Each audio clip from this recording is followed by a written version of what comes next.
Welcome, future masters.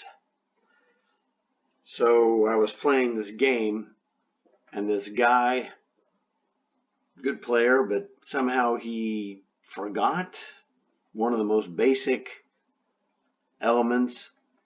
He wants to play e4. Do the count. Well, he didn't do the count. If you look at e4, it is white's move, by the way. So if white plays e4, how many defenders of e4 does he have? I count the rook, the knight, and the bishop. So he's got three guys to defend the pawn on e4. How many attackers does black have? 1 bishop, 2 pawn, 3 knight, 4 queen. e4 loses. Now you better have a real good reason to play e4 as white. And I guess the answer was he forgot to look or didn't think about my queen attacking. I had moved my queen to g6, which covers e4 and threatens checkmate. So he's got to defend the checkmate, which e4 does defend the checkmate, but it just drops a pawn. So I take with the least valuable of all of my assets. If he moves the bishop back, I can play d5 if I want to and just hold that as a protected pass pawn. He just, I don't know, sometimes it happens. You just don't pay attention. He took with the knight, I took back because I have one more attacker than he has defender. And I was like, this guy is just losing a piece and I'm threatening checkmate.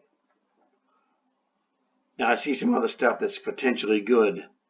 Look at the bar. I mean, the bar is ridiculous. He goes rook to, well, the problem is, he played the wrong move. Rook is not the defender you need on g2. It's the queen. Queen to b2 is probably the best move.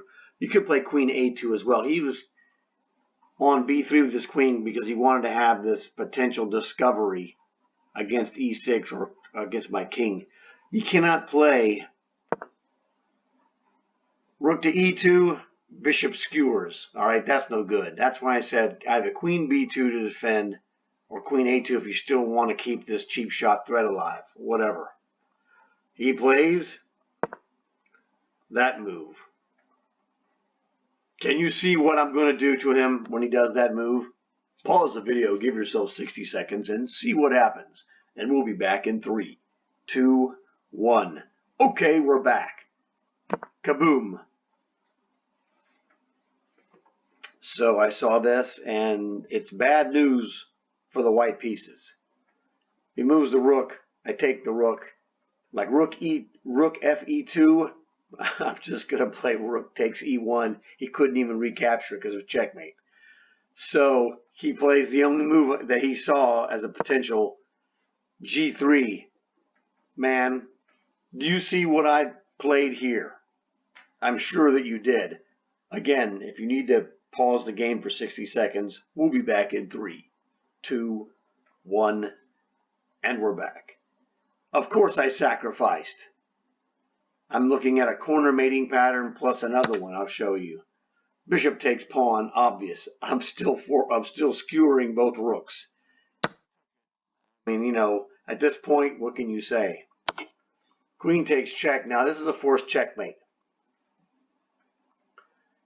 I didn't see it was a forced checkmate when I played the move. It was just my spidey senses are telling me this is obviously bishop takes was the move.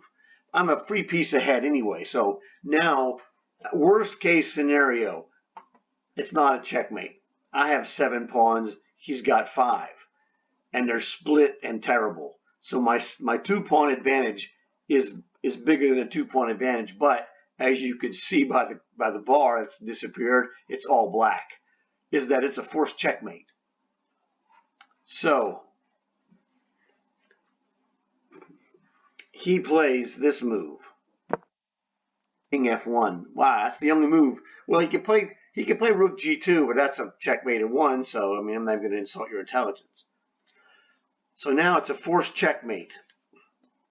The forced checkmate is either a corner mating pattern with the queen getting to h1, or I will checkmate him with the queen corner checkmate pattern, when I call it the queen's corner checkmate pattern, here on d3.